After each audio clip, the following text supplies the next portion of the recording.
स्वामीसुत महाराज हे आमच्या घराण्याचे सद्गुरू. अच्छा. आमच्या पूर्वजांना स्वामीसुत महाराजांची पहिली भेट झाली आणि त्यांनीच स्वामींकडे पाठवलं. त्याच्यामध्ये एक आपल्याला दिसतं की महाराजांना किती चीड आली. हा चमत्कार हा एक शब्द ऐकून. त्याच्यामुळे चमत्कार हे महाराजांनी कधी काही केले नाही का महाराजांना करण्याची गरजसुद्धा नव्हती. सुंदराबाई ही स्वामींची आई होती.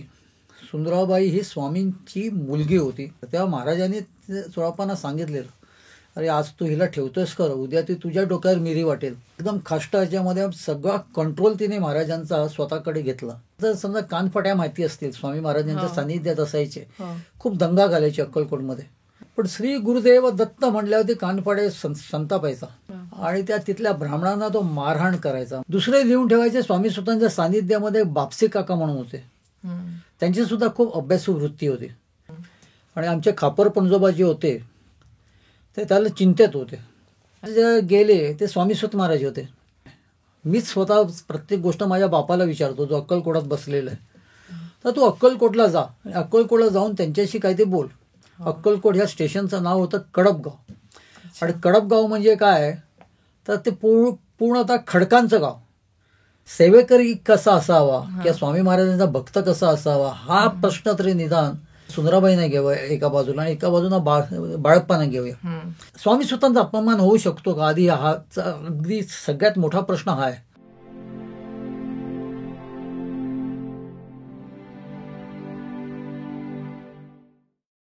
नमस्कार. सर्वात आधी सगळ्यांना श्री स्वामी समर्थ. तुमचं स्वामी भक्ती केंद्र ह्या चॅनलमध्ये स्वागत आहे. आज आपल्यासोबत एक असं व्यक्तिमत्व उपस्थित आहे ज्यांच्या पूर्वजांचं स्वामींशी थेट नातं आहे. कसं ते आपण जाणून घेणारच आहोत, पण त्याआधी थोडंसं त्यांच्याबद्दल मला सांगायचं आहे. ते एक उत्तम विश्लेषक आहे, स्वामी कृपांकित, स्वामीसुत सखे आणि स्वामीराज माऊली ह्या यूट्यूब चॅनलचे संस्थापक असे आमचे लाडके मिलिंद पिळगावकर काका. तुमचं आमच्या चॅनलमध्ये खूप खूप स्वागत.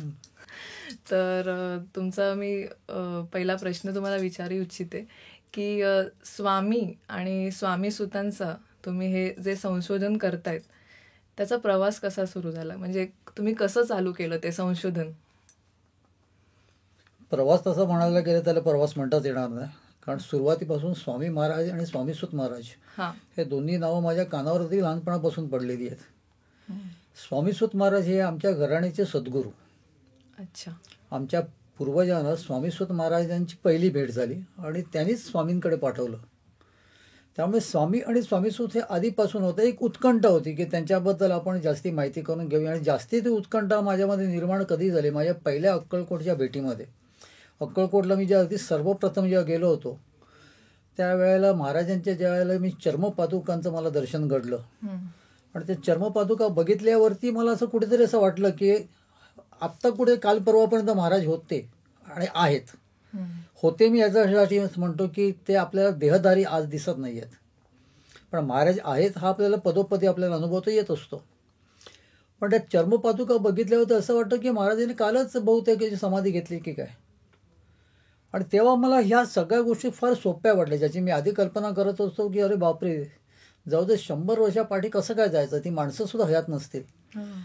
पण महाराजांच्या चोळप्पांच्या घरातल्या ज्या चर्मपादुकांचं ज्यावेळेला दर्शन झालं मला, तेव्हा मला असं वाटलं की नाही आता काल परवाच्या सगळ्या गोष्टी आहेत मला सहज मिळतील. आणि तशा महाराजांच्या कृपेने मिळत गेल्या. आणि त्याची ओढ म्हणा किंवा ते काम जरा मला थोडं बघायला गेलं तर जरा सोपं वाटायला लागलं. आणि मी त्याच्यात घुसत गेलो आणि सगळे ते चौकशा वगैरे करत करत हळूहळू त्याच्यानंतर मग संशोधनाचं स्वरूप आलं. आधी माझा असा काही विचारच नव्हता की असं कुठचे पुस्तकं होतील माझ्याकडून काय. मला एक स्वतःचीच उत्कंठा होती महाराजांबद्दल जाणून घेण्यासाठी. आणि तसा प्रवास सुरू झाला. जर त्याला प्रवासच म्हणायचं असेल तर ती सुरुवात तशी झाली.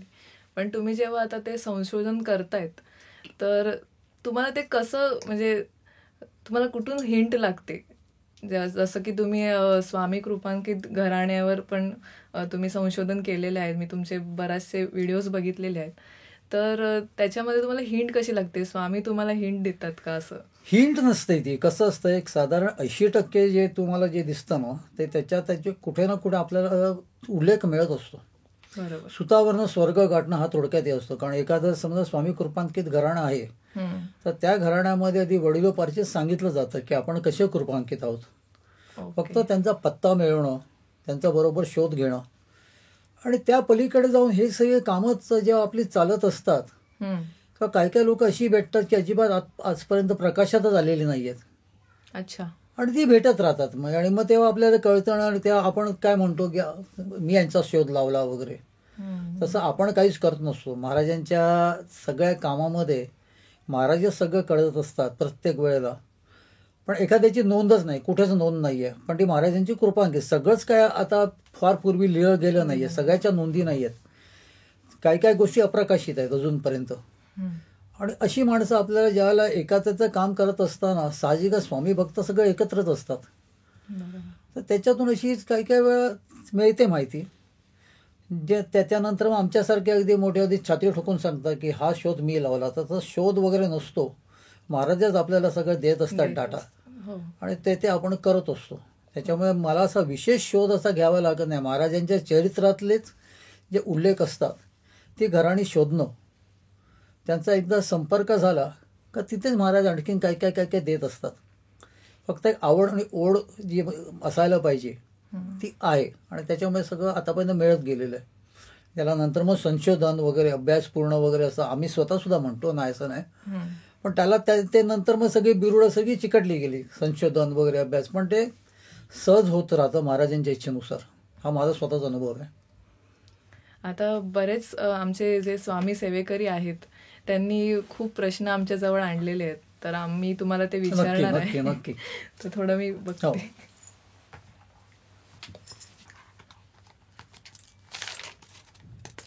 तर बरेचसे लेखकांनी स्वामी समर्थ महाराजांचा महायोगी, सिद्धयोगी असा उल्लेख केलाय की स्वामी समर्थ महाराजांनी हिमालयात जाऊन जप केलेले आहे, म्हणजे तपश्चर्या केलेली आहे. आणि बरेचसे लोक त्यांना परब्रह्म म्हणून त्यांचा उल्लेख करतात. तर तुमचं काय असं मत आहे? आपण सर्वांनी लहानपणी एक गोष्ट ऐकली असेल, 7 आंधळे असतात, त्यांना हत्ती अनुभवायची खूप इच्छा असते आधीपासून. एक दिवशी कळतं की आपल्या गावामध्ये हत्ती आलेला आहे, आणि तो हत्ती नेमका कसा म्हणून 7 आंधळे सगळे तिथे जातात आणि आपापल्या परीने ते हत्तीला ते शिवतात आणि चचापता करतात. म्हणजे हत्ती नेमका कसा असावा. एखाद्याच्या हाताला हत्तीचा पाय लागतो, कोणाच्या हाताला हत्तीचा कान लागतो, कोणाच्या हाताला हत्तीची शेपूट लागते, कोणाच्या हाताला हत्तीची सोंड लागते. शेपूट लागलेला म्हणतो हत्ती सुंभासारखा आहे. ज्याच्या हाताला हत्तीचा पाय लागतो तो सांगतो शुंभासारखा कुठे, मोठा खांब आहे. ज्याच्या हाताला कान लागतो तो बोलतो अरे भिजलेलं सूप आहे. ते आपल्याला सूप नसतं का आपण धान्य ज्याच्यामध्ये करतो, तसं ते भिजलेलं मऊ झालेलं आहे. असाच प्रकार आपला देव जाणण्यामध्ये आहे. पण बारकाईने जर बघितलं, स्वामी समर्थ महाराजांबद्दल विशेष जर आपण बघितलं बारकाईने विचार करून, तर महाराज हे पूर्ण ब्रह्म आहेत, मूल ब्रह्म ज्याला म्हणतो. आपण आणखीन थोडा विचार केला तर आपल्याला एक गोष्ट आणखीन सुद्धा जाणवते की स्वामी समर्थ महाराज नेमकं काय, असा जर आपण विचार केला तर महाराजांचा देह आणि स्वामी समर्थ उपाधीच आपण विसरतो कधी. तर आपल्याला असं म्हणजे एकदम स्पष्ट जाणवतं की हा मूल ब्रह्म आहे. आणि म्हणूनच महाराजांच्या ठाई सगळ्यांना वेगवेगळे त्यांची दैवत दिसली. आता अल्लाह हा निराकार म्हणतो आपण, अल्लाहला आकारच नाही आहे. पण मोहम्मद अली रिसाईलदार जो होता, ज्याने महाराजांना ती चिलीम दिली महाराजांची मस्करी करण्यासाठी, आणि त्या चिलमीतून महाराजांनी रिकाम्या चिलमीतून जेव्हा दूर येऊ लागला, तेव्हा त्यांनी असं वर्णन केलेलं आहे की मला माझ्या साक्षात अल्लाचं दर्शन झालेलं आहे. आणि त्यांनी जो स्वामी महाराजांसाठी जो अंगरखा जो दिला, त्यांना घातला, त्याच्यावरती एम्ब्रॉयडरी केलेलं आहे की मेरा अल्लाह इलालाई. तो आज अंगरखा चोळप्पांच्या घरामध्ये आपल्याला दिसतो. म्हणजे थोडक्यात सांगायचं काय तर मला विचारलं, आपण म्हणतो की महाराजांनी कुठे जाऊन तपश्चर्या केली, महाराजांनी साधना केली. काय गरज नव्हती महाराजांना साधना करण्याची, गरजच नाही. महाराज हे मूलब्रह्म आहे. आणि म्हणूनच मूलब्रह्म कसं असतं, नेमकं आकार त्याला नसतो, कोणता निराकार असतं. महाराजांना देह धारण करावा लागला आपल्यासाठी. आणि मूलब्रह्म म्हणजे त्याला रंग नाही, रूप नाही, काय नाही. एखादा निखळ पाण्याचा जर एखादा बालदी असेल किंवा पाणी असेल कुठे, त्या पाण्यामध्ये तुम्ही डोकावून बघितल्यावरती तुम्हाला तुमचंच प्रतिबिंब दिसतं. अगदी तसंच महाराजांचं ज्यांना ज्यांना दर्शन घडलं त्यांना त्यांना त्यांचं आराध्य दैवत हे महाराजांमध्ये दिसलं. बरोबर. काही वेळासाठी का असो. हो हो. आणि तेव्हा त्यांची खात्री पटली की महाराज दुसरे तिसरे कोणीही नसून माझं आराध्य दैवत खंडोबा आहे तर ते खंडोबाच आहेत.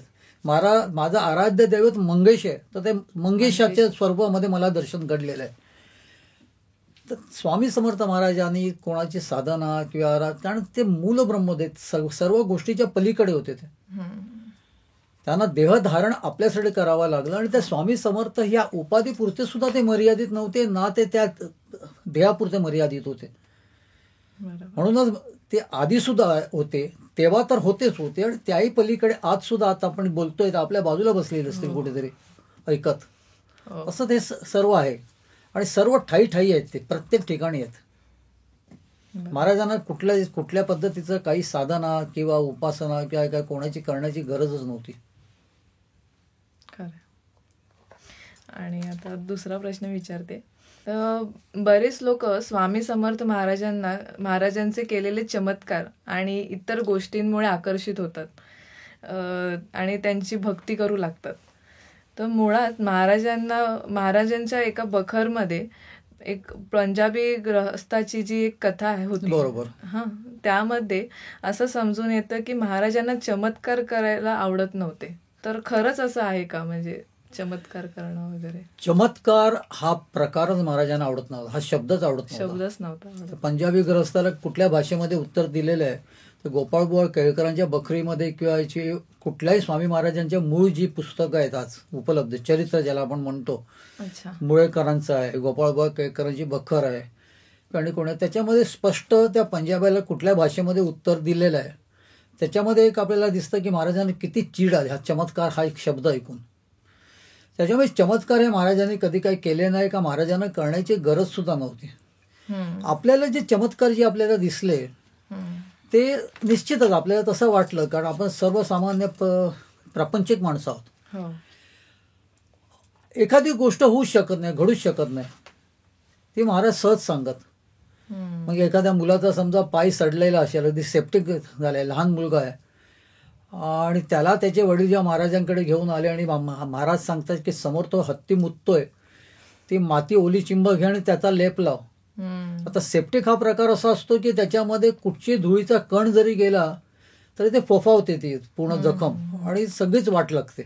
म्हणजे कधी कधी जीवानिशी सुद्धा माणसं जातात सेप्टिक आहे त्याच्यामुळे.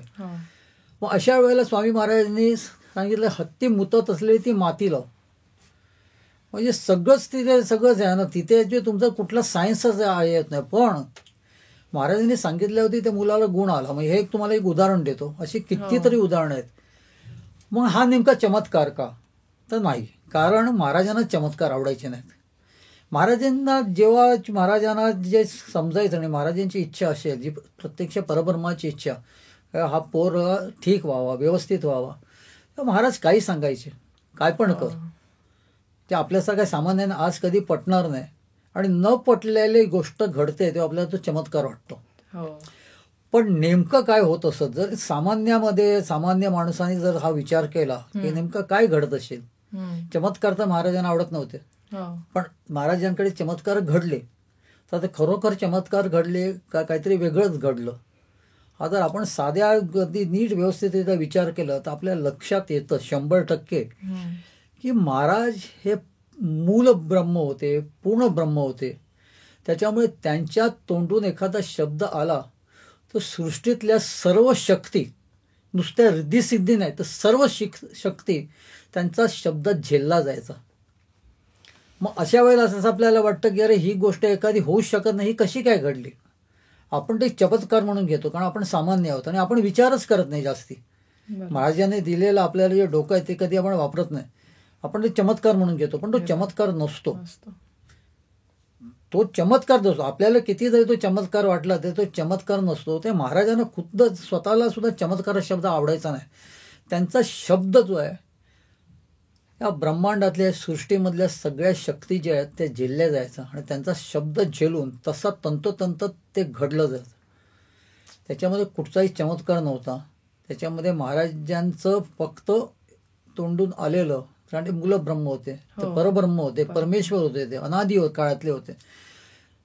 या सगळ्या त्यांचे शब्द झेलले. सर्व शक्ती जे आहेत आपल्याला फक्त रिद्धी सिद्धीवर माहिती आहे, पण असे प्रचंड खूप शक्ती आहेत. सर्व शक्ती त्यांचा शब्द झेलून तसंच्या तसं घडायचं. तेव्हा एक गोष्ट लक्षात ठेवा, कोणी महाराजांच्या निदान चरित्रामध्ये चमत्कार वगैरे हा शब्द महाराजांना आवडत नव्हता हे लक्षात घ्या. तेव्हा आज महाराजांकडून चमत्काराची तुम्ही अपेक्षा कधीच ठेवू नका. बरोबर आहे. फक्त त्यांची कृपा तुम्ही संपादन करण्याचा प्रयत्न करा, चमत्कार नको. म्हणजे बऱ्याच लोकांचा प्रश्न होता. हो हो हो. नाही नाही, तो चमत्कारावरती खूप म्हणजे काय गैरसमज आहेत. गैरसमज चमत्कार कुठेही आज आपल्याला, आणि ते म्हण पण आहे आपण ना, अपेक्षाही करतो की महाराजांनी आपल्यावर चमत्कार करावा असं. बरं, आता एक अजून आहे की स्वामी आणि सुंदराबाई यांच्यातलं जे नातं होतं ते आम्हाला थोडं सांगाल का तुमच्या मताने? सुंदराबाई ही स्वामींची आई होती. सुंदराबाई ही स्वामींची मुलगी होती. कारण वेगवेगळे याच्या प्रसंगामध्ये सुंदराबाईंचे वेगवेगळे आपल्याला रूप दिसतात. अच्छा. सुंदराबाई ही जी होती ना, ही जी जरा स्वभावाने खाष्ट होती. स्वामी महाराजांकडे सर्वप्रथम जी जेव्हा आली त्याला एकदम गडीबरी अशी होती. म्हणजे बिचारी अशी असं वाटत होतं की ही अजिबात कोणाला कधी उपद्रव तरी ही हे ठरणार नाही, कारण तिचं वागणं वगैरे इतकं, आणि तिच्या पायचित्र खूप व्याधी वगैरे होती. त्यावेळेला चोळप्पांनी तिला बघितलं. चोळप्पांच्याकडे सुद्धा हा स्वामी महाराजांचा सगळा भक्तांचा व्याप वगैरे खूप वाढत होता. आणि चोळप्पांनी तिला सांगितलं की तू ये इथे राहा, आमच्याबरोबर स्वामींची सेवा कर. तेव्हा महाराजांनी चोळप्पांना सांगितलेलं, अरे आज तू हिला ठेवतोयस कर, उद्या ती तुझ्या डोक्यावर मिरी वाटेल. तेवढं ते काही गंभीर खुद्द चोळप्पांनी सुद्धा घेतलं नाही, कारण तिचं ते स्वरूपच एकदम त्रासलेली, कंटाळलेली आणि एकदम गरीबरी अशी बाई होती. पण ते महाराजांचं बोलणं खरं झालं पुढे. ती एकदम खाष्ट ह्याच्यामध्ये सगळा कंट्रोल तिने महाराजांचा स्वतःकडे घेतला. ती महाराजांची आई होती. महाराजांना ती जेवू घालायची, महाराजांना ती आंघोळ घालायची, महाराजांना ती अगदी आपण एखाद्या आपल्या लहान बाळाला ज्या पद्धतीने करतो, वेळप्रसंगी दम मारतो, तशी महाराजांना दम सुद्धा मारायचे. तिच्याकडून काही चुकलं वाकलं तर कधी कधी महाराज सुद्धा तिचा अगदी खरपूस समाचार घेत, तिला कधी सोडली नाही. तिला अगदी शिवे गाळ सुद्धा करायची. स्वामी महाराजांनी करण्यासाठी पाठीपुढे पाहिलं नाही. आणि सुंदराबाईंनी जेवढी महाराजांची सेवा केली आणि महाराजांच्यावरती अधिकार गाजवला तसा कोणीही गाजवला नाही. त्याच्यामुळे सुंदराबाईंना आपण नाव ठेवणं हे फार चुकीचं आहे. सुंदराबाईंच्या बद्दल आपण कितीतरी वेळा बोलतो की सुंदराबाई स्वार्थी होत्या. सुंदराबाई, माझा फार पूर्वी मी एक लेख लिहिला की स्वामीमुखी घास भरवणारं सुंदरामाई. मी कधी माझ्या उल्लेखात सुंदराबाई म्हणत नाही, सुंदरामाई म्हणतो. कारण त्या सुंदरामाईंचं तसं बघायला गेलं ना तर त्यांचं पूर्णतः सगळं एक विचार केला तर त्यांनी जो अधिकार स्वामी महाराजांकडे जो गाजवला, खुद्द महाराजांवरती अधिकार गाजवला, हे सर्वसामान्याची बाब नाही. आणि त्याही पलीकडे जाऊन सगळ्यात महत्त्वाचं सांगतो, महाराजांच्या अवतीभोवती ज्या ज्या व्यक्ती होत्या त्या, माझा तरी समज असा आहे की त्या खुद्द स्वामी महाराजच होत्या. महाराजांनी या सर्वांची निर्मिती केलेली, आपण त्यांच्याकडून बोध घेण्यासाठी. आज मी ते सुद्धा आता महाराजांना आता पुढच्या 4 वर्षामध्ये 150 वर्ष होतील महाराजांनी समाधी घेऊन. महाराज आजही आहेत, त्यांची आजही हीच अपेक्षा आहे की त्या सगळ्या गोष्टीतून त्यांनी जो काय तो देह धारण केला, ज्याचा आपण स्वामी समर्थ महाराज म्हणतो, त्याला जे काय घडलं, अक्कलकोटात घडलं किंवा आणि कुठे घडलं, त्याच्यातून आपण बोध घ्यावा. कारण बारकाईने बघितलं ना तुम्ही, महाराजांच्या प्रत्येक जे आजूबाजूला जी माणसं होती, तो प्रत्येक कॅरेक्टरचा विचार करा तुम्ही. त्यांचे गुण हे पराकोटीचे होते. सुंदराबाई ह्या पराकोटीच्या खाष्ट होत्या. सुंदराबाई या पराकोटीच्या स्वार्थी होत्या. सुंदराबाई या पराकोटीच्या स्वामींवरती प्रेम करणाऱ्या होत्या. त्यांचं प्रेम सुद्धा पराकोटीचं होतं. स्वामी महाराजांचं सुद्धा त्यांच्यावरती पराकोटीचं प्रेम होतं. चोळप्पांना आज आपण तेच बोलतो, चोळप्पा स्वार्थी होते वगैरे काय, जसं आपण वाचलंय. पण त्यांचे सर्वांचे गुण, थोडं एक उदाहरण देतो तुम्हाला. जर समजा कानफट्या माहिती असतील, स्वामी महाराजांच्या सानिध्यात असायचे, खूप दंगा घालायचे अक्कलकोटमध्ये. अच्छा. पण त्यांचं सुद्धा जे स्वामी महाराजांवरती जो एकनिष्ठपणा जो होता तो पराकोटीचा होता आणि म्हणूनच इतर कुठच्याही दैवताचं नाव ते खपून घेत नसत. स्वामी महाराज हे काय होतं की गाणगापूरच्या वाटेवरचं हे होतं, त्याच्यामुळे त्यांचं जे प्रस्थय वाढलं तिथे ते एक दत्त अवतार म्हणून वाढलं. आणि साहजिकच त्याच्यामध्ये श्री गुरुदेव दत्त स्वामी समर्थ महाराज की असं तिथे आधी सुरुवातीचा पुकारा होत असत. पण श्री गुरुदेव दत्त म्हटल्यावर ते कानपाडे संतापायचा आणि त्या तिथल्या ब्राह्मणांना तो मारहाण करायचा. म्हणजे मारहाण म्हणजे साधीसुधी मारहाण नाही, असा उल्लेख आहे की त्या तिथे जे कोण असायचे त्यांचे केस म्हणा शेंडी म्हणा अशी पकडायचं आणि त्या दोघांची डोके एकमेकावरती अशी आपटायचा की जणू काय तो नारळच आहे. आणि त्या पद्धतीने रक्तबोंबाळ व्हायचं, सगळं हे करायचं, कारण त्याला दुसऱ्या दैवताचं नाव सहनच व्हायचं. म्हणजे थोडक्यात अशी एक कॅरेक्टर सगळ्या महाराजांच्या अवतीभोवती होते ज्यांचे गुण पराकोटीचे होते. आणि तशाच सुंदरामाई होत्या. सुंदरामाई हा जो काय तो गुण होता तो महाराजांनी ह्याच्यासाठी आपल्यासाठी निर्माण केले की त्यांच्यापासून काहीतरी बोध घ्या. आपण आज सुद्धा बोध घेत नाही आहोत. आज आपण सुंदराबाईंना नावं ठेवतो, चोळप्पांना नावं ठेवतो, तेवढ्यावरती आपण थांबत नाही. तो कांडपाड्या उगाच तिथे धुमाळगो घालत होता महाराजांच्या राज्यामध्ये. त्याला जेवढा पण भान असू नये का की स्वामी समर्थ महाराज तिथे आहेत, त्याला महाराजांची भीती वाटत नव्हती का, हे सुद्धा आज आपण बोलतो. पण ज्याला ते घडत होतं हे सगळं महाराजांच्या समोर घडत होतं, तुम्हाला बोलण्याची गरजच नाही. मग ते का घडत होतं ह्याच्याबद्दल कोण विचार करतो? कोणीच विचार करत नाही. तर हे फक्त एवढ्यासाठीच घडत होतं. सुंदराबाई सुद्धा हे सुद्धा पूर्णतः कॅरेक्टर एवढ्यासाठीच घडलं. आपण त्या सुंदराबाईच्या कॅरेक्टरकडून काहीतरी शिकावं, आपल्याला काहीतरी बोध मिळावा. महाराजांची तीच अपेक्षा आहे आज पण.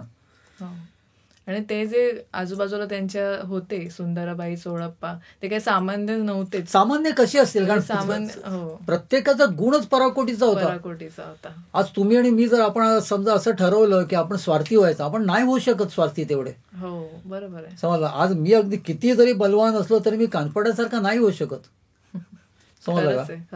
तर सगळं ते कानपड्याचं फक्त आपण दंगा करतो हे आपण पाहतो. पण कानपड्यात स्वामी महाराजांची इतका एकनिष्ठ होता की कितीतरी लोकांना ही गोष्ट माहिती नाहीये की महाराजांखेरीज तो काहीच विचार करायचा नाही.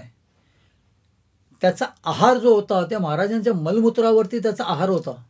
त्याच्या पलीकडे त्याच्यावरती सुद्धा लोकांनी त्याला खूप त्रास दिलेला आहे. पण हे सगळे त्रास सहन करून बाबा आज नाही तर आपण कसा बसा दिवस काढूया असा मग त्याने कधीच विचार नाही केला. थोडक्यात काय पराकोटीचे सगळ्यांचे गुण होते, पराकोटीचे स्वभाव होते जे सामान्यांमध्ये कधीच असू शकत नाही. आणि त्या महाराजांचीच निर्मिती होती सगळी. त्यातल्याच एक सुंदरामाई. सुंदरामाईनं आपण खूप काय बोलतो पण ते फार चुकीचं आहे. तुमच्या काही व्हिडिओजमध्ये मी बघितलंय की स्वामी अवतार कांड हा शब्द मी ऐकलाय, तर त्याबद्दल काय, त्याचा अर्थ काय, स्वामी अवतार कांड पारायण वगैरे? स्वामी अवतार कांड म्हणजे काय, मुळात आपल्याला जी स्वामी समर्थ महाराजांची ओळख सुरुवातीच्या काळामध्ये महाराज अक्कलकोटामध्ये एका छोट्याशा खेड्यामध्ये जाऊन तिथे स्थिरावले. अवतीभोवतीच्या लोकांना महाराजांची प्रचिती आली, महाराजांना त्यांनी अनुभवलं, तिथपर्यंत सगळं सर्व काही मर्यादितच होतं. त्याच्यानंतर ॲक्च्युअली स्वामीसुत महाराजांचं जेव्हा झालं त्या मुंबई पुण्याकडची जी लोक आहेत त्यांना स्वामी महाराज म्हणून कोणतरी अक्कलकोटात आहे ही नंतर मग स्वामी महाराजांच्या बद्दल सगळ्यांनाच माहिती झालं. त्याच्यात काही महत्वाचे त्याचे जे कोण घटक आहेत त्याच्यामध्ये एक फार महत्वाचं म्हणजे स्वामीसुत महाराज. स्वामीसुत महाराज मुंबईत येऊन महाराजांच्या आदेशानुसार तिथे येऊन ते स्थिरावले. मुंबईत आल्याच्या नंतर मग मुंबई पुण्याच्या लोकांना स्वामी महाराजांबद्दल माहिती मिळायला कारण स्वामीसुत महाराज. या स्वामीसुत महाराजांना महाराजांनी असं काय करून टाकलं, एक सामान्य मुलगा खूप महत्वाकांक्षी लहानपणापासून तिथून आले, कोकणातून आला मुंबईमध्ये. पूर्वीच्या काळात कसं होतं, मुंबईला यायचं म्हणजे जसे आता आजची पोरं ऑस्ट्रेलिया किंवा अमेरिकाला वगैरे जाण्याचे स्वप्न बघतात, पूर्वी कोकणातले सगळी लोक जी मुंबईला येण्याचे स्वप्न बघायचे, मुंबईला येऊन स्थायिक होणार, मुंबईला येऊन काय ते आपला व्यवसाय करणार. तसे स्वामीसुत महाराज हा पोरगा तिथे आला, काय त्यांनी काय व्यवसाय केला, त्याचं निमित्त काहीतरी झालं आणि महाराजांचं त्यांना दर्शन झालं. महाराजांचं दर्शन होताच महाराजांनी त्यांना स्वतःच्या मांडीवरती घेऊन तो माझा मुलगा झाला आणि बैरागी करून टाकलं. या स्वामीसुत महाराजांना खूप खूप अभंग स्फुरलं. महाराजांचे स्तुतीपर अभंग स्फुरले, महाराजांच्या बद्दल ते चेतावणी लोकांना देत की महाराजांना आतापासून भजा वगैरे सुरुवात. पण ज्यावेळेला महाराजांना ते प्रथम भेटले, त्याच्यानंतर जी दुसरी भेट झाली, त्या दुसऱ्या भेटीमध्ये महाराजांनी हरिबा नावाच्या महत्वाकांक्षी तरुण मुलाला स्वतःच्या मांडीवर घेतलं आणि सांगितलं की तू माझा आजपासून सूत झालास, आजपासून तू माझा मुलगा झालास. बरं, तू मुलगा माझा म्हणजे काय, तुझं सगळं काय लुटवून टाक, स्वतःकडे काहीही ठेवू नकोस. आणि त्याच्या पद्धतीने तू सगळं म्हणजे थोडक्यात त्यांना पूर्णतः बैरागी करून टाकलं, भिकारी करून टाकलं. आपल्या भाषेत विचार केला ते तसे त्यांना खूप मिळालं, पण ती श्रीमंती वेगळी होती. ती पैशाची श्रीमंती नव्हती, त्याच्या पलीकडची श्रीमंती होती. आपल्यासारख्या सामान्य व्यावहारिक प्रापंचिक माणसाच्या दृष्टीने त्यांचा बट्ट्याबोळ केला, वाट लावली त्यांची.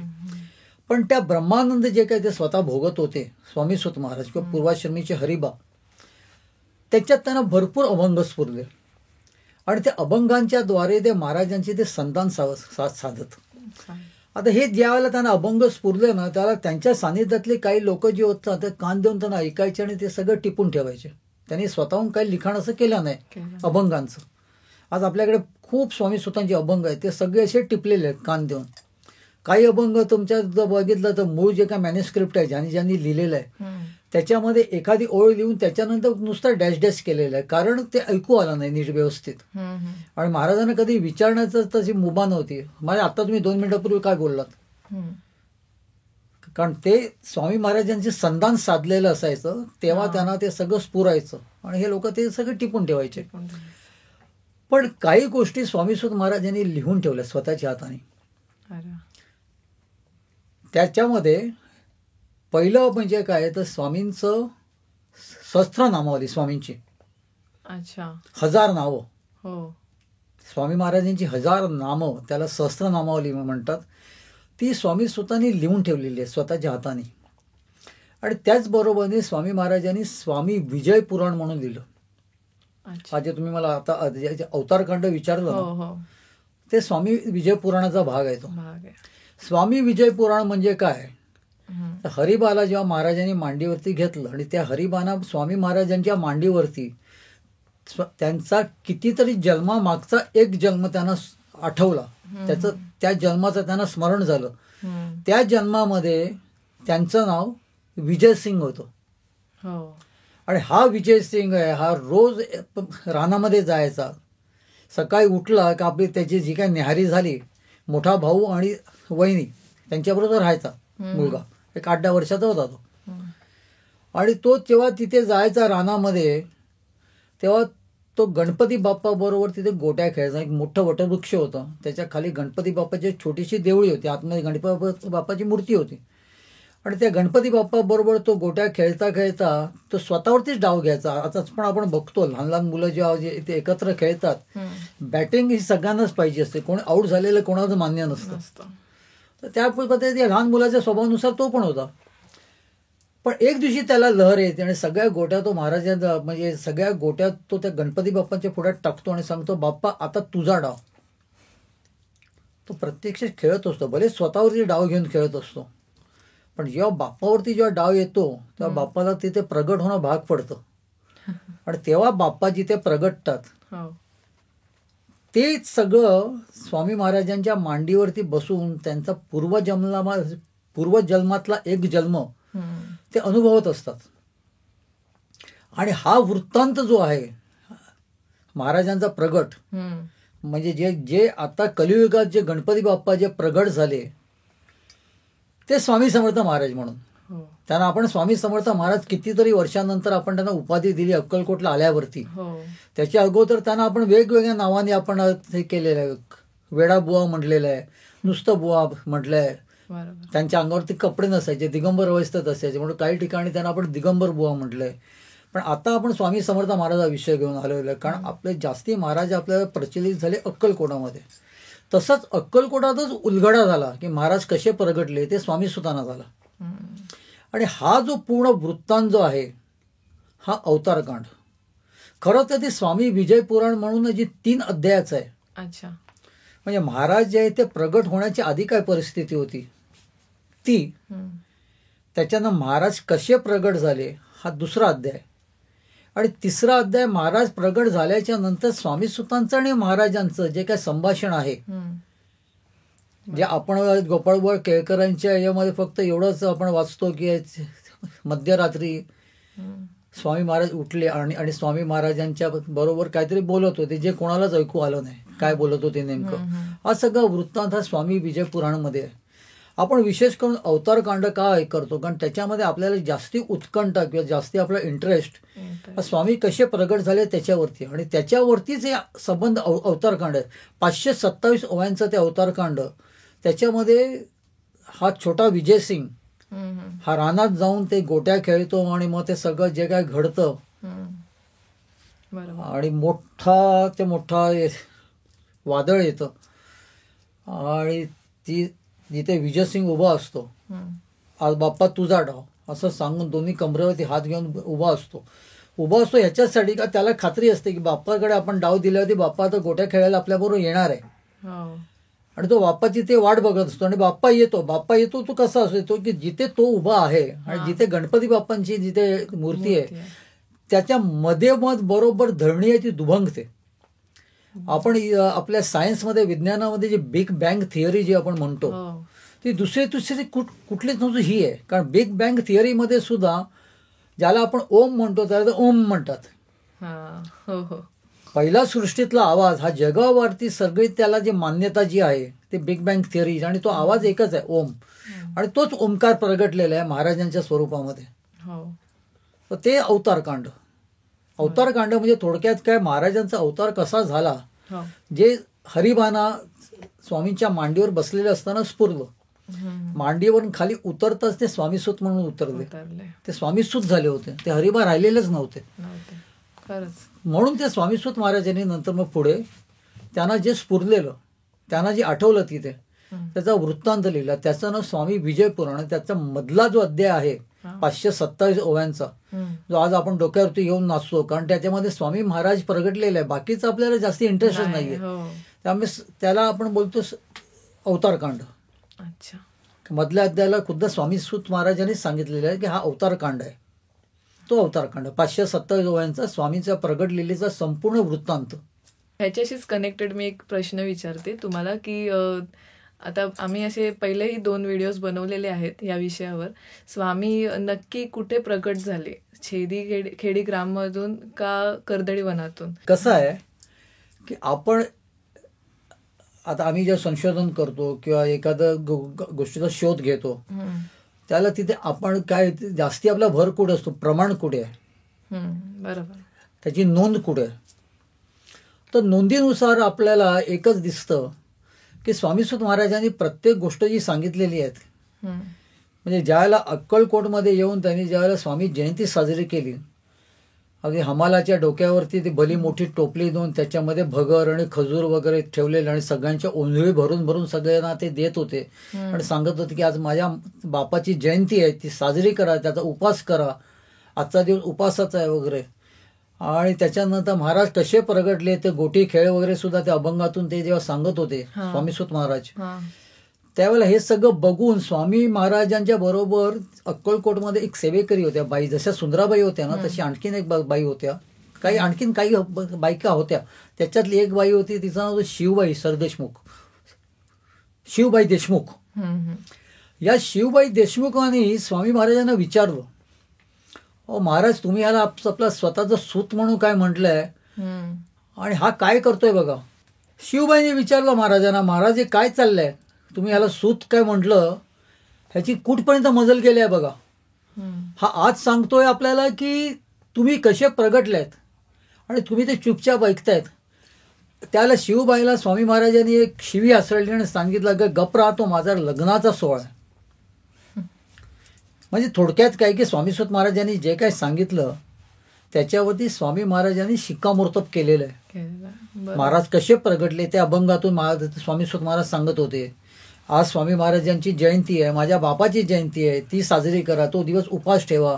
हे जेव्हा सांगितलं त्याला सुद्धा स्वामी महाराज तिथे होते आणि स्वामी महाराजांनी त्या गोष्टी जे स्वामीसूत महाराज सांगत होते की गोट्यांचा खेळ, एक गोटी मारली का दुसरी गोटी आली वगैरे, हे सगळं ज्यावेळेला स्वामीसुत महाराज म्हणत होते हे शास्त्रात्मक गोष्ट अभंगातून, त्या महाराजांची मर्जी इतकी छान होते का तर, आणि महाराज म्हणजे बालउन्मनी अवस्थेतले. महाराजांचं तर तुम्ही बघितलं तर स्वरूप सगळं लहान मुलांसारखं. त्यामुळे आपलं एखादं लहान मूल आपण बोलतो आणि त्या पद्धतीने ऍक्टिंग करतं. जसे स्वामीसुत महाराज सांगत होते की गोट्यांचा खेळ झाला वगैरे, त्या वेळेला गोट्या खेळण्याचा आविर्भाव स्वामी महाराज करत होते. म्हणजे थोडक्यात सांगायचं काय, ह्या सगळ्या गोष्टींवरती स्वामी महाराजांनी शिक्कामोर्तब केलेलं आहे. आता दुसरा प्रसंग आपण बघूया की जिथे कळदळी वनातून महाराज प्रगटले वगैरे येते, त्याच्याबद्दल अशी ठोस नोंद कुठे नाहीये. नाही, कुठेच नाहीये नोंद. आता अलीकडे काहीतरी मध्यंतराच्या याच्या काळामध्ये महाराजांच्या बद्दल असं काय लिहिलं गेलं नाही असं नाही. आनंदनाथांनी वगैरे सुद्धा काही याच्यामध्ये असं आहे, कळदळी वन वगैरे. पण असं त्यावेळेला महाराजांच्या बाबतीत ज्यावेळेला घडलेलं आहे ते, तर महाराजांच्या देहस्वरूपी हयातीमध्ये या नोंदीवरती कुठे शिक्कामोर्तब केलेलं महाराजांनी कुठे काही दिसलं नाही कुठे. त्याच्यामुळे ही गोष्ट मी पूर्णतः जरी खोडत नसलो तरी स्वामी समर्थ महाराज छेलीखेड गावामध्ये जे प्रगट झाले, स्वामीसुत जे म्हणतायत, त्याला आपण जास्ती भर देऊया. कारण त्याच्यामध्ये काय, हे बघा, कुठलीही गोष्ट संशोधनामध्ये आपल्याला खोडता येत नाही. फक्त आपल्याला एखादी गोष्ट जी ठामपणे आपल्याला मांडता येते. कारण खोडता तेव्हाच येते की ज्याला त्याच्या बरोबर आपल्याला कॉरेस्पॉन्डिंग त्या पद्धतीची आपल्याकडे नोंद पाहिजे का हे खोटं आहे. त्याच्यामुळे मी कुठली गोष्ट खोडत नाहीये, पण फार महत्व मी त्याला ह्याच्यासाठी असं हे करतो कारण ज्या वेळेला स्वामीसुत महाराजांनी जे सांगितलेलं कसे प्रगटले महाराज, त्याला महाराजांनी ह्या गोष्टीवरती शिक्कामोर्तब केलेलं प्रत्येक वेळेला. म्हणजे स्वामीसुत महाराजांनी अशी कुठचीच गोष्ट केलेली नाहीये जे ऍक्च्युअली म्हणतात की त्याचं ज्ञान महाराजांना नाही. आणि महाराजांनी प्रत्येक गोष्टीवरती स्वामीसुत महाराजांनी ज्या ज्या गोष्टी केल्या आहेत त्याला दुजोरा दिलेला आहे.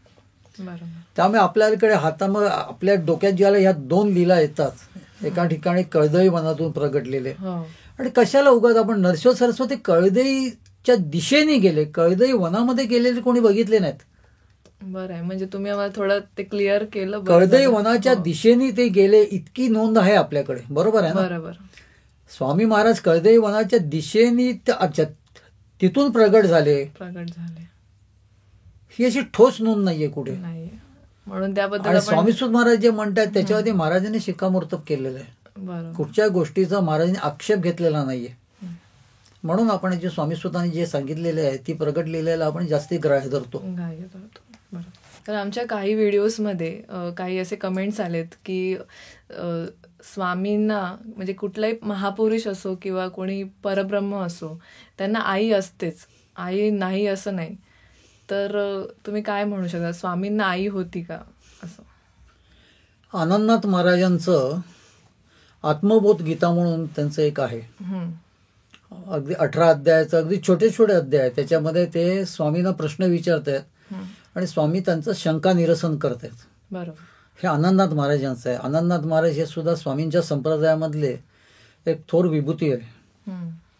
त्याच्यामध्ये एकदा स्वामी महाराजांनी त्यांना सांगितलेलं आहे की हा सगळा मळा जो आहे हा मीच लावलाय आणि त्याच्यातलं एखादं फूल जरी कोमेजलं तरी मला यावं लागतं. बरोबर. जेव्हा त्यांनी कुठला तरी प्रश्न केलेला महाराजांना की तुम्ही कुठून आलात आणि कसे आलात. महाराज हे तुम्हाला सांगितल्यानुसार मूलब्रह्म होते. महाराजांनी देह आपल्यासाठी धारण केला होता, आपल्यासाठी. म्हणजे आपल्याला शेवटी कसं असतं, आपण जे देवाचं स्मरण करून कधी कधी आपल्याला ते तेवढं पुरेसं होत नाही त्या देवाला अनुभवण्यासाठी. त्यामुळे महाराजांना प्रत्यक्ष देह धारण करून यावं लागलं. याचा अर्थ निश्चितच असा नाही आहे की स्वामी महाराजांनी कुठेतरी जन्म घेतलाय. महाराज हे स्वयंभू होते. महाराजांचा देह कुठून आला काय आला याचं तुम्हाला शोध म्हणजे ते खरं सांगायला गेलं तर आपण त्याच्या पाठी न गेलेलं बरं. पण त्याच्यावरती एक मला अभंग आठवतो स्वामीसुतांचा, ज्याच्यामध्ये स्वामीसुत महाराजांनी स्पष्ट सांगितलेलं आहे की महाराजांचा म्हणजे जो आहे आविष्कार जो आहे ह्याचा जन्म झालेला नाहीये. ते म्हणतायत निराकार साकार स्वामी निराधार, नसे ज्याचा पार कदा काळी, निर्गुण सगुण हाची एक जाण, मुळीचे निदान स्वामीराज. पुढे ते खूप छान म्हणतायत. नसे ज्याची जात, नसे ज्याची गोत, ऐसा हा समर्थ आदी रूप. हे परमेश्वराचा आदी स्वरूप आहे.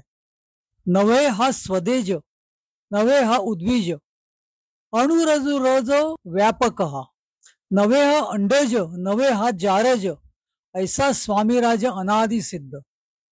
स्वामी सुत म्हणे स्वामी भक्ती विणे, स्वामी हा मिळणे नव्हे कधी. भक्तगण इथे बघा कसं आहे ते.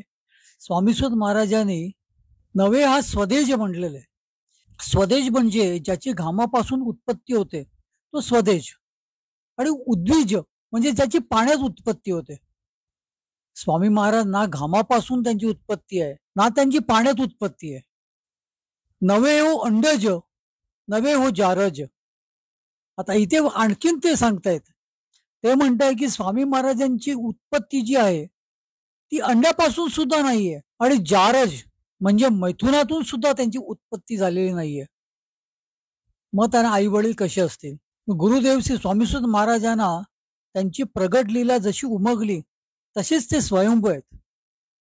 त्यामुळे आपल्यासारख्या सामान्यांसारखी त्यांची उत्पत्ती नाहीये, ते स्वयंभू आहेत. याच्यावरून एक गोष्ट आपल्याला निश्चितच कळते का स्वामी महाराजांचा जन्म नाहीये. महाराजांच्या बद्दल स्वामीसुत महाराज सांगतायत की ते अंडच नाही आहेत, म्हणजे ते अंड्यातून आलेले नाही आहेत, का ते जारज पण नाही आहेत. अशा वेळेला त्यांच्याबद्दल कशाला शंका? डोकं खाजवाल तेवढं तुमच्या मनात शंका येऊ शकतात. मध्यंतरी माझ्या चॅनलवरती एका व्हिडिओला भरपूर कॉमेंट्स आलेले आहेत, एका बाईच्या. इतक्या लहान आणि इतके ते बालिश सगळे कॉमेंट्स होते ना, त्यांना सुद्धा मी तेच सांगितलं की पहिली गोष्ट आपण कुठेतरी कमी पडत असतो. आणि कशाला तुम्हाला काय गरज आहे तुम्हाला की महाराजांना आई होती का वडील होते वगैरे. महाराजांना आपण प्रापंचिक आहोत. आपण देव आपण जो काय भजतो म्हणा, की देवाकडे आपण जे काय आपण मठामध्ये जात असताना वाटेवरतीच आपल्याला लिस्ट चालू असतं, आपल्याला काय पाहिजे, काय मागायच्या महाराजांकडे. आपण जाऊन मागतं ते आपल्याला मिळतं. मग अशा गोष्टीचा तुम्ही जेव्हा विचार करता तेव्हा तुमच्या मनाने तुम्ही स्वतः त्याचा छडा लावू शकता का? अभ्यास करून नाही करू शकत आपण ते. मग अशा वेळेला तुम्ही काय करायचं माहिती आहे का? स्वामीसुत महाराज काय म्हणाले, आनंदात काय म्हणाले, त्याचा निश्चितच आपल्याला जो संदर्भ जो असतो तो घेऊनच आपल्याला आपला जो काही विचार मनामध्ये जो काय आपला विचार मंथन किंवा जो काय कल्लोळ होतोय, हेच स्वामीसुतांचेच अभंग किंवा आनंदनाथांचे अभंग किंवा इतर लोकांनी जे काही त्यावेळेला टिप्पणी केलेली आहे तीच आपली उत्तर असतात. आणि इथे स्वामीसुत महाराजांनी स्पष्ट सांगितलेलं आहे. आणि हा स्वामी पाठातला एक महत्वाचा एक अभंग आहे. स्वामी पाठ म्हणजे जसं हरिपाठ आहे तसा स्वामी पाठ आहे. 31 अभंगांचा पाठ आहे तो. त्याच्यामध्ये स्वामीसुत महाराजांनी जर सुरुवातीला असं वाटतं आपल्याला की फक्त नामसाधनेला महत्त्व दिलंय, पण तसं नाहीये. त्यांनी खूप विशेष पद्धतीने महाराजांचं सगळं जे आहे ना स्वरूप त्याचं वर्णन केलेलं आहे. आणि त्याच्यात ते सांगतायत की महाराजांचा जन्म नाहीये, कुठच्याच पद्धतीचा महाराजांचा नाहीये जन्म, महाराजांची प्रगट लीला आहे. आपण असंच घेऊया ना, कुठेतरी जे स्वामीसुतांना जे स्वामीसुतांनी जे अनुभवलं महाराजांच्या मांडीवरती, का तो बाप्पा आलाय तो येऊ शकत नाही का तो बाप्पा त्याच स्वरूपात असायला पाहिजे का? खुद्द गणपती बाप्पांचा जेव्हा जन्म झालेला तेव्हा कुठे त्यांना त्या हत्तीचं तोंड होतं ते पण आपल्याला माहिती आहे ना. मग हे गणपती बाप्पाच होते आलेले ज्यांना आपण स्वामी महाराज म्हणलो. त्यामुळे महाराजांना जन्मबिल्म याच्याबद्दल जास्ती विचार न केला, आणि विचार केलात तर जे महाराजांच्या अंगा खांद्यावर खेळलेले आहेत, स्वामीसुत महाराज म्हणा, आनंदनाथ महाराज म्हणा, ते काय म्हणतायत ना ते निश्चितच आपल्याला त्यांच्या उत्तराकडून आपण आपला शंका निरसन करून घ्यायला पाहिजे. त्याच्या पलीकडे जर तुम्ही डोकं जर खाजवा निश्चित, पण त्याचं कुठेतरी याच्यावरती तुम्ही कुठल्या तरी डिसिजनला या की बाबा नाही असं आहे. आयुष्यावर डोकं जर खाजवत राहिलं तर मग काय उपयोग नाही. त्यामुळे महाराजांना जन्म नाही हे एवढं निश्चित आहे. महाराज स्वयंभू आहेत. म्हणजे आम्ही ऐकलंय की तुम्ही स्वामी सुतांचे असंख्य असे अभंग आहेत तुमच्याजवळ, तर तुम्ही ते कुठून आणले आणि कसं ते त्याची सुरुवात झाली? स्वामी सुतांचे अभंग हे खूप विखुरलेले आहेत. त्यातल्या त्यात मला असे 3 स्त्रोत असे मला मिळाले त्यावेळेला. हम्म. एक खुद्द म्हणजे आनंद, एक खुद्द जे नाना रेखी जे होते महाराजांच्याकडे, हम्म. ते स्वामी सुतांकडूनच महाराजांकडे आले होते. अच्छा. त्यांच्याकडून मग स्वामी सुत महाराजांनी स्वामी महाराजांची कुंडली वगैरे करून घेतली वगैरे, हा सगळा भाग आपण वाचतो. हम्म. तर ते ज्या ज्या वेळेला स्वामी सुतांच्या बरोबर असायचे त्याला स्वामी सुत महाराजांना जे जे काही स्फुरायचं ते कान देऊन ऐकायचे. तुम्हाला सांगितल्याप्रमाणे ते हो. ते लिहून ठेवायचे. दुसरे लिहून ठेवायचे, स्वामी सुतांच्या सानिध्यामध्ये बापसे काका म्हणून होते, हम्म. त्यांची सुद्धा खूप अभ्यासू वृत्ती होती. अच्छा. त्यांना ज्या ज्या वेळेला स्फुरायचं स्वामी सुतांना त्याला ते कान देऊन ऐकायचे आणि ते सुद्धा टिपून ठेवायचे.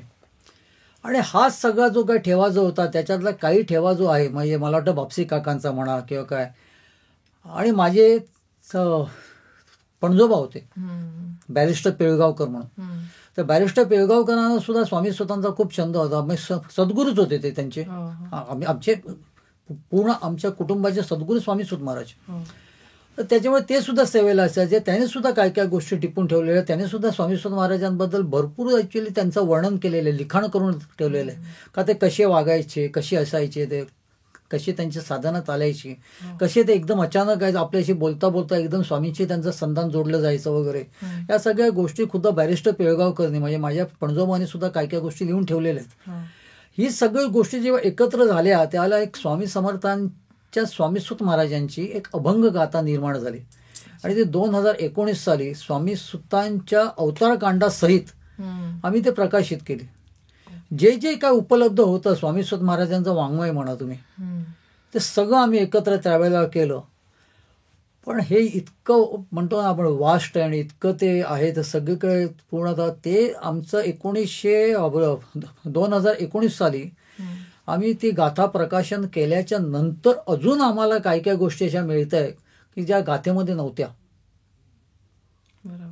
त्याच्यामुळे आता प्रत्येक वेळेला, आणि आता कसं झालंय की पुस्तकं छापायची म्हणजे ते आपण छापतो तर खरं, आणि नंतर मध्ये पुस्तकाच्या किमतीनुसार 200-200, 400 रुपये आपण गोळा करायचे. त्याच्यात ते सगळे पैसे पूर्ण जमा होत नाहीत आणि ते पुस्तकं जातात ती सुद्धा वाचली जात नाही. असते का?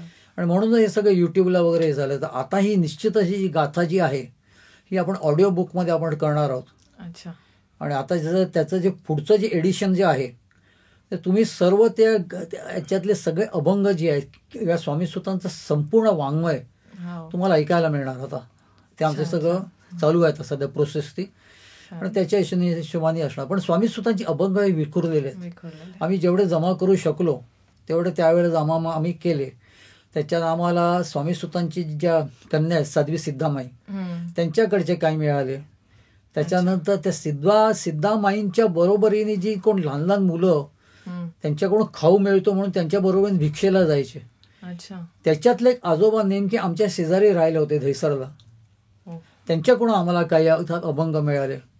त्याच्यानंतर सिद्धाबाईंच्याच बरोबरीने नेहमी जात असणारे एक तावडे नावाचे ग्रस्त आमच्या धैसराला राहतात, हम्म. त्यांच्याकडून काही अभंग मिळाले. हम्म. आणि निश्चितच नाना रेखेनी जे काही लिहून ठेवले हरिबाची चोपडी म्हणून, हम्म. त्याच्यातले सुद्धा अभंग होते. त्याच्यातले मला असं वाटतं जास्ती प्रमाण त्याच्यातलंच मला मिळालं. आणि अवतारकांड तर आणखीन दुसरीकडून मला मिळालं जे आमच्या त्याच्या घरामध्ये होतं आधीपासून. पारायण वगैरे होत राहतं आमच्याकडे आधीपासूनच, फार फार पूर्वीपासून.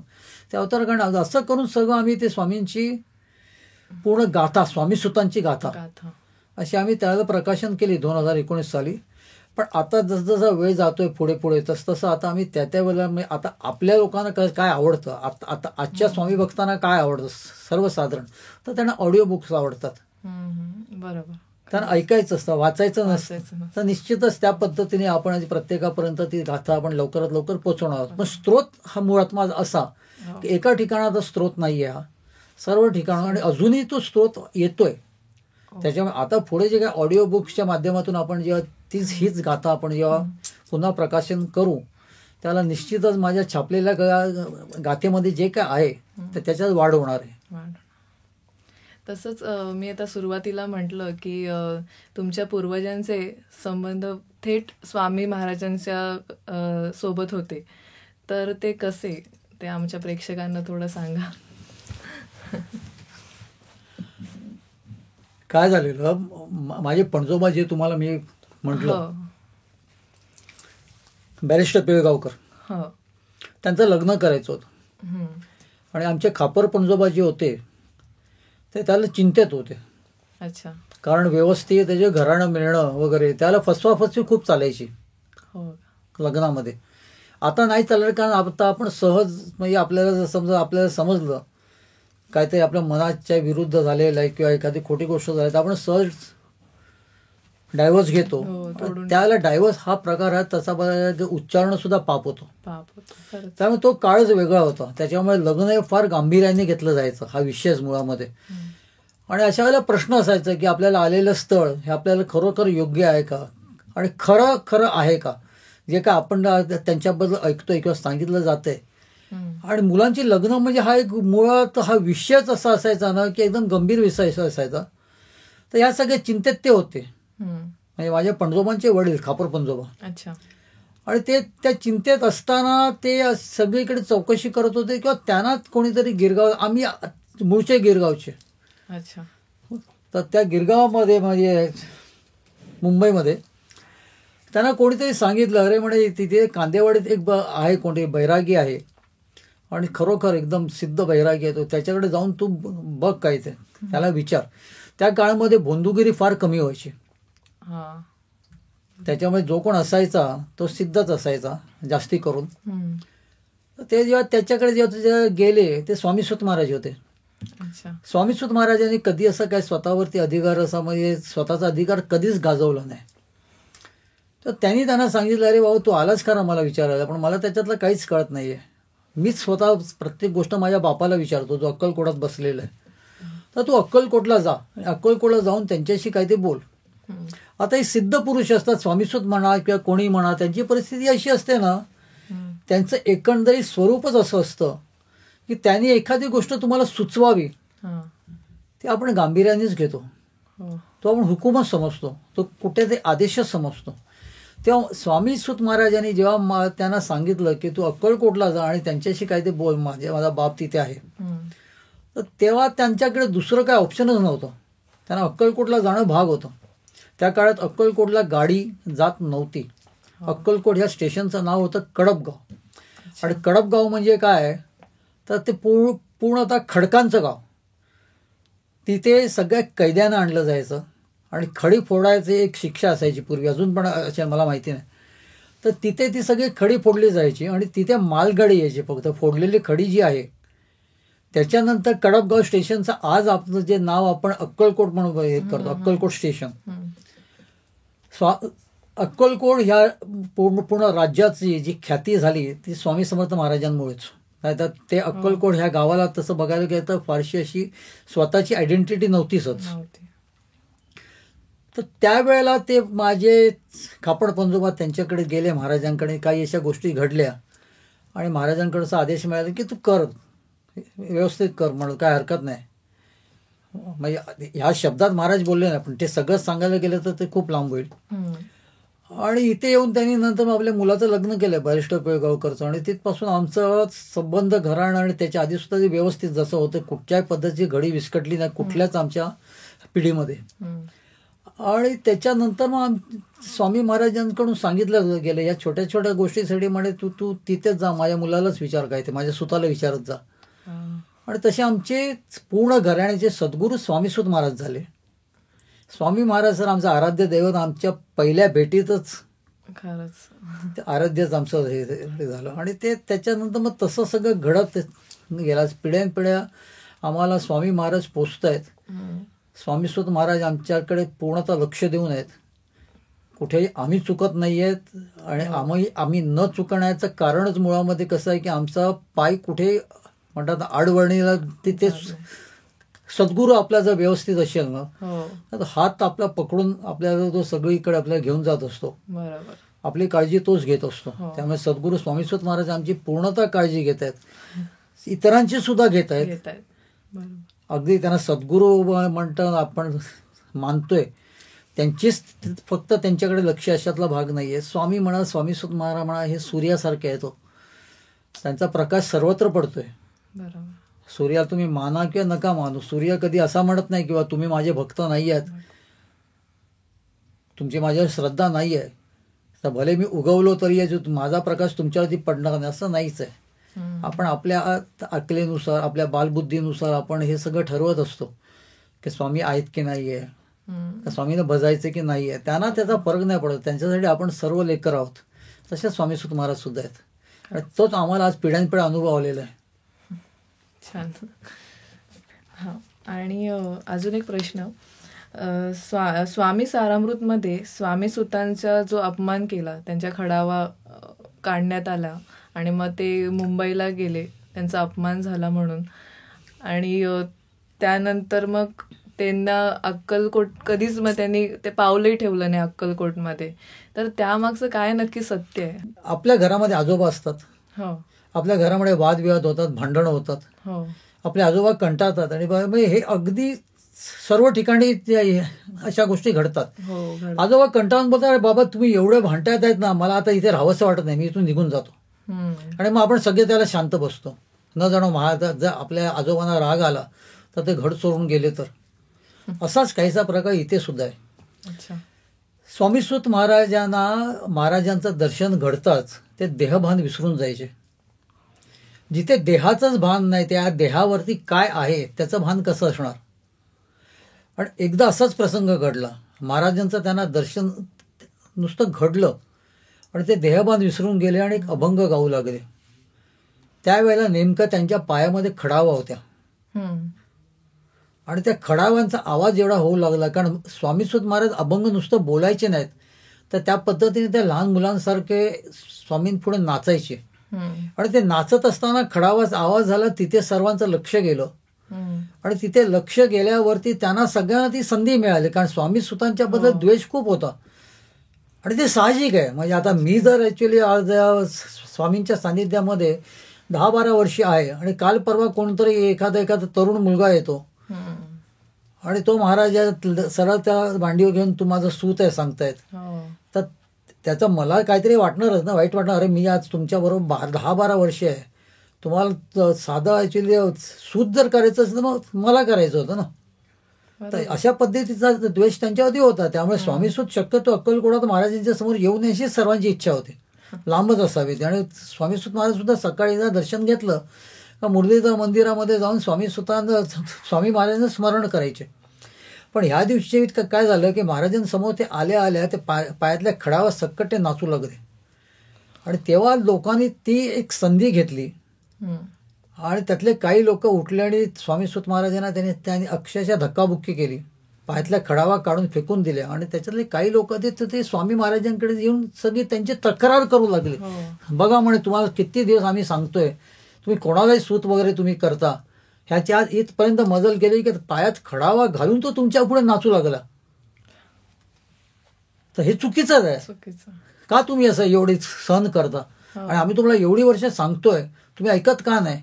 आणि हा सगळा कल्लोळ होत होता. प्रत्येक जण आपापल्या परीने स्वामी महाराजांना सांगत होते. हा सगळा कल्लोळामध्ये महाराज जसे आपले आजोबा कंटाळतात घरातले, तसे ते कंटाळले आणि महाराज म्हणाले हे सगळं काय चाललंय म्हणे, तुम्ही भांडत बसा, मी इथून निघून जातो, मी जातो उत्तर हिंदुस्थानात. हे शब्द जेव्हा स्वामीसुतांच्या कानावर पडतात, इतरांना त्याच्याबद्दल काय फारसा परिणाम होत नाही, पण स्वामीसूत ते फार गांभीर्याने घेतात. स्वामीसूत महाराजांचा असा विचार होता की आपल्या हयातीमध्ये जर स्वामी महाराजांनी आपला देह ठेवला, कारण महाराजांचं बोलणं जे होतं ना ते नेहमी असं एक सिम्बॉलिक असायचं. तो माझा लग्नाचा सोहळा आहे म्हणजे तो धूमधडाक्यात साजरा करण्याचा सोहळा आहे, ह्याचा अर्थ आपण काढायचा. कारण पूर्वीच्या काळामध्ये लग्न धूमधडाक्यात व्हायची. तसं आता महाराज म्हणतात मी आता उत्तर हिंदुस्थानात जातो. उत्तर हिंदुस्थान म्हणजे वरच्या हिंदुस्थानावर. आता कुठे नेमकं ऍक्च्युली स्वामी महाराज जाणार आहेत? अगदी देह ठेवतील किंवा अक्कलकोट सोडून जातील, शेवटी काय आपल्या नजरेआड होतील. मग आपण एकट्याने काय करावं? आपण पोरके होणार. हे स्वामीसुतांचा हा जो विचार जो होता तो महाराजांनी खूप त्याचा धसका घेतला स्वामीसूत महाराजांनी. आणि म्हणून ते म्हणून ते सरळ कोणालाही न सांगता त्यांनी अक्कलकोट सोडलं आणि मुंबईला येऊन राहिले. स्वामी महाराजांना हे जेव्हा कळलं तेव्हा महाराजांनी त्यांना खूप निरोप पाठवले, बाबा तू ये. ते काही केल्या ते अक्कलकोटला स्वामी महाराजांकडे ते गेले नाहीत. तो त्यांचा अपमान झाला म्हणून नाही. त्यांना देहभानच नाही, त्यांची अवस्थाच वेगळी होती. तो काय हरिबा राहिला नव्हता तेव्हा, ते स्वामी सूत होते. आज आपल्यासारख्याने सुद्धा आपल्या वडिलांनी आपल्याला जर काय बोललं तर आपण तो अपमान म्हणून मानून घेऊ नये, असं आपण सामान्यांचा आपला विचार आहे. आपले वडील आपल्यासाठी जे काही चांगल्यासाठीच बोलतात आणि अपमानाचा तर विषयच येत नाही तिथे. स्वामी महाराज हे स्वामी सुतांचा बाप होता, तो प्रत्यक्ष परब्रह्म होते. सर्वस्व त्यांनी अर्पण केलेलं स्वामी महाराजांना. तिथे स्वामी सुतांचा अपमान कसा होईल? त्यांना देहभान नव्हता म्हणून त्यांच्या पायात खडावाने ते नाचले. देहाचाच भान नाहीये तर मान आणि अपमानाचा भान कसा काय? पण त्यांना एकच दशकाळ झाला की आपल्याला जे महाराज बोलतायत हे नेमकं काय बोलतायत. उद्या जर त्यांनी देह ठेवल्यानुसार जर समजा त्यांचं आपलं जे आहे किंवा ते जर तिथून कुठेतरी भ्रमंतीला पुढच्या गेले, शेवटी काय तर ते आपल्या नजरेआड होणार आणि आपण त्यांना मुकणार. बरोबर, त्यांचं सानिध्याला आपण मुकणार. ह्या भीतीने आणि ह्या इथे जे अक्कलकोटातून मुंबईला जे आले ते त्यांना एकच फक्त ध्यास होता, आता करायचं काय. एका बाजूने रोज स्वामी महाराजांचे रोजचे निरोप येत होते, तू ये ये ये म्हणून. आणि महाराज बोलवत असून सुद्धा त्यांना महाराजांकडे त्यांना महाराजांकडे जायला भीती वाटत होती. कारण महाराजांच्या समोर जाऊन उभे राहिल्यावर ते महाराज काय करतील याचा नेम नाही. न जाणून सगळं आपल्या स्वाधीन करून जर समजा तिथून निघून गेले किंवा तिथल्या तिथे आपल्या समोर देह ठेवला, म्हणजे हे कल्पना त्यांना सहन होत नव्हती. म्हणून ते इथे आल्यावरती ते हळूहळू त्यांच्या तब्येतीवरती सुद्धा खूप असर पडत होता. खूप ते क्रूश होत चाललेले. आणि रोजच स्वामी महाराजांना प्रार्थना ते करत होते की बाबा काय मला तुझी ओढ आहे, मला तुझं दर्शन घ्यायचे, तुझ्या विणं मला अजिबात सहन होत नाहीये. आणि म्हणूनच महाराजांनी ज्यावेळेला स्वामीसुत महाराजांनी देह ठेवला, त्या जे काय पुटपुट होत होते ते बापसी काकांनी लिहून ठेवलं. त्या बापसी काकांनी लिहून ठेवलं तो मुळात तो अभंगच तसा आहे की तुझं विण दुःख देवा मज सोसवेना आता, करा जीवाची विश्रांती स्वामी राया विश्वपती. कारण तुझ्याशिवाय माझा जे जे जे दुःख आहे मला तेव्हा आता सहन होत नाही, आता ते जीवाला विश्रांती दे. आणि विश्रांती दे म्हणजे तुझ्यातच समावून घे. स्वामीसुत महाराजांनी ते मुंबईत जरी देह ठेवला तर ते स्वामी महाराजांच्या मध्ये ते पूर्णतः विलीन झाले. बरोबर, महाराजांनी त्यांना स्वतःमध्ये विलीन करून घेतलं. कारण महाराजांची ओढ होती. महाराज त्यांना एकसारखे सांगत होते ये ये म्हणून. ते महाराजांपाशी गेले पण ते वेगळ्या स्वरूपामध्ये गेले. बरोबर, त्याच्यामुळे महाराजांच्याकडे त्यांचा अपमान झाला याच्यावरती अगदी मोठी फुल्ली मारायला पाहिजे आपल्या सगळ्या स्वामी भक्तांनी. भले त्या पूर्वीच्या ग्रंथामध्ये जरी लिहिलं असेल तरी तुम्ही तुमचं डोक्याचं जर चालवलं तर तुम्हाला कळतं हा मान अपमानाचा प्रश्नच नव्हता. ते स्वामी सूत होते, त्यांनी सर्वस्व महाराजांना अर्पण केलेलं, तर मान अपमानाचा प्रकार त्याच्यामध्ये कसा काय असू शकेल. मान अपमानाचा फक्त एकच भीती होती की आपल्या हयातीमध्ये आपला बाप स्वामी बाप्पा आपल्या नजरेआड होऊ नये. त्या चिंतेमध्ये आणि त्याच विवंचनेमध्ये त्यांनी स्वतःचा देह ठेवला आणि ते महाराजांशी एकरूप झाले. त्यामुळे इथे अपमानाचा काही प्रश्नच येत नाही. अपमान नाही, हे फक्त एकमेकाची ओढ आहे. बरं काका, तुमच्यामुळे आम्हाला क्लिअर झालं. आणि बरेचसे असे माझ्यामुळे असं नाही, स्वामी सुतांचा अपमान होऊ शकतो का आधी, हा अगदी सगळ्यात मोठा प्रश्न हा आहे. हा जर तुम्ही विचार केल्यावरती तुमची सगळी प्रश्न जे सुटतील तुमचे. खरंच. तर काका, जेव्हा आपण बाकी देवांची पूजा करतो तेव्हा आपण फक्त त्यांना भक्त म्हणतो, कुठल्याही देवाचा भक्त असं म्हणण्यात येतं आपल्या. तर स्वामींच्या बाबतीत त्या स्वामींचे सेवेकरी असं का म्हणण्यात येतं? सेवेकरी कसा असावा ते स्वामी समर्थ महाराजांच्या चरित्रामध्ये आपल्याला दिसतं. बरोबर. बाळप्पा सारखे सेवेकरी महाराजांकडे कायम त्यांनी तिथेच महाराजांच्या सानिध्यात त्यांनी व्यवस्थितरित्या तग धरून बसले कायम स्वरूपी.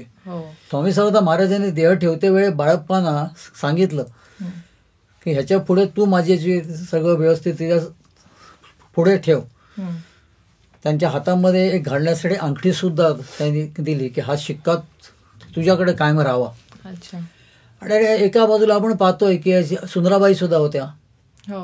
सुंदराबाईंना स्वामी महाराजांनी सेवेतून काढलं. त्याच्यामुळे सेवेकरी कसा असावा हा प्रश्न स्वामी महाराजांच्या चरित्रामध्ये आपल्याला सरळ सरळ आपल्याला मिळतो आणि तेच महाराजांना अभिप्रेत आहे. हे सगळी जी आजूबाजूला जी कॅरेक्टर जी होती महाराजांनी जी निर्माण केली, कुठला तरी प्रश्न असा मला तुमच्याकडून असा इथे मिळाला की ज्याचं मी आवर्जून तुम्हाला सांगेन की महाराजांच्या चरित्राकडे अभ्यासाकडे सगळ्याच उत्तर मी तुम्हाला आज नाही देणार. सेवेकरी कसा असावा किंवा स्वामी महाराजांचा भक्त कसा असावा हा प्रश्न तरी निदान तुम्ही महाराजांच्या चरित्रामध्ये शोधा. आणि त्यावेळेला तुम्ही असे जे महाराजांच्या अवतीभोवती जे कोणाचे कॅरेक्टर्स होते, जे महाराजांची स्वतःची निर्मिती होती, आपण ह्या प्रश्नाच्या मध्ये आपण एक काम करूया. आपण सुंदराबाईंना घेऊया एका बाजूला आणि एका बाजूला बाळप्पांना घेऊया. दोघंही महाराजांचे सेवेकरी होते किंवा महाराजांचे भक्त होते. मग कशा पद्धतीने वागले होते, त्याचे काय परिणाम झाले कायमस्वरूपी, ते सुद्धा आपल्याला त्याच्यातून आपला प्रश्न सुटतो की महाराजांचा सेवेकरी किंवा महाराजांचा भक्त कसा असावा. बरोबर. तर काका, तुम्ही ऑलमोस्ट आमच्या सगळ्याच प्रश्नांची उत्तरं दिलेली आहेत आणि खूप आमच्या मनामध्ये, आमच्या सेवेकऱ्यांच्या मनामध्ये बरेचसे प्रश्न होते, तेही क्लिअर झालेले आहेत. तर खूप खूप धन्यवाद, मनपूर्वक आभार तुमचे. तुम्ही आलेत आमच्या शोमध्ये एवढा वेळात वेळ काढून. तर थँक्यू सो मच. आणि तुमची जी ही वाटचाल आहे पुढे संशोधनाची, स्वामींची आणि स्वामी सुतांची संशोधनाची, ती अशीच पुढे चालत राहून दे. तर खूप खूप धन्यवाद या तुमच्या शुभेच्छांबद्दल. पण सर्वप्रथम एक गोष्ट तुम्हाला सांगू शकतो मी, वेळ माझ्याकडे भरपूर आणि महाराजांचं ज्या वेळेला तुम्ही जेव्हा एक विषय काढता त्याला मलाच कधी कधी प्रश्न पडतो. हा युट्यूबच्या माझा तो पूर्ण जन्मच तसा झालेला आहे की महाराजांच्या बद्दल बोलण्यासाठी मला एकदा सांगितलं होते, मला खूप आनंद मिळतो. कारण हा जो ह्या विषयावरती आज जे काय आपली चर्चा झाली, खरोखर माझा सुद्धा वेळ खूप छान गेला, खूपच छान गेला. आणि त्याच्यातून एक गोष्ट मी तुम्हाला सर्वात शेवटी एक सांगू इच्छितो. हे सगळे मी विचार करून काढलेले निष्कर्ष आहेत. अच्छा. मी जे तुमच्याशी आज बोललो, या पूर्ण व्हिडिओ म्हणा किंवा जो काय आपला एपिसोड झाला, त्याच्यामध्ये कुठेही कोणीही मला असं अधिकाराने मी बोलतो असं समजू नये.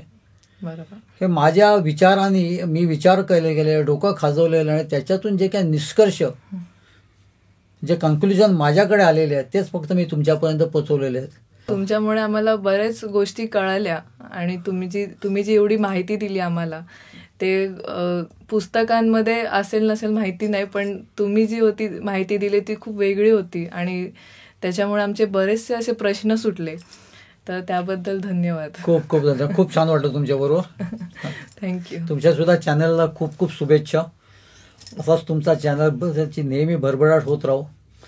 तुमच्या या चॅनलला सुद्धा भरपूर सबस्क्रायबर्स मिळू आणि ते सबस्क्रायबर्स सगळे तुमचे व्यवस्थित या सगळे चॅनल चालत राहू. विशेष स्वामी समर्थ महाराजांचा असल्यामुळे स्वामी समर्थांचं नाम ऐकायला आपल्या सगळ्या स्वामी भक्तांना खूप छान वाटतं, खूप छान वाटतं.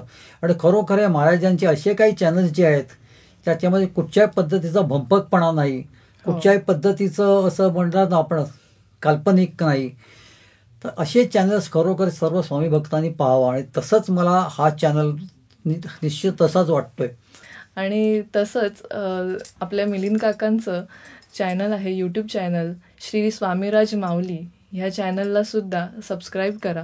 तिथेही खूप विविध अशी माहिती आणि काकांनी खूप संशोधन केलेलं आहे त्या चॅनलवरती, ते आपल्याला बघायला सुद्धा भेटेल. तर नक्की त्या चॅनलला सबस्क्राईब करा. आणि आणि लिंकसुद्धा डिस्क्रिप्शन बॉक्समध्ये मी नक्कीच देणार आहे. तर असाच प्रतिसाद काकांच्या चॅनलला सुद्धा मिळून दे. श्री स्वामी समर्थ. गुरुदेव श्री स्वामी सुत महाराज की जय.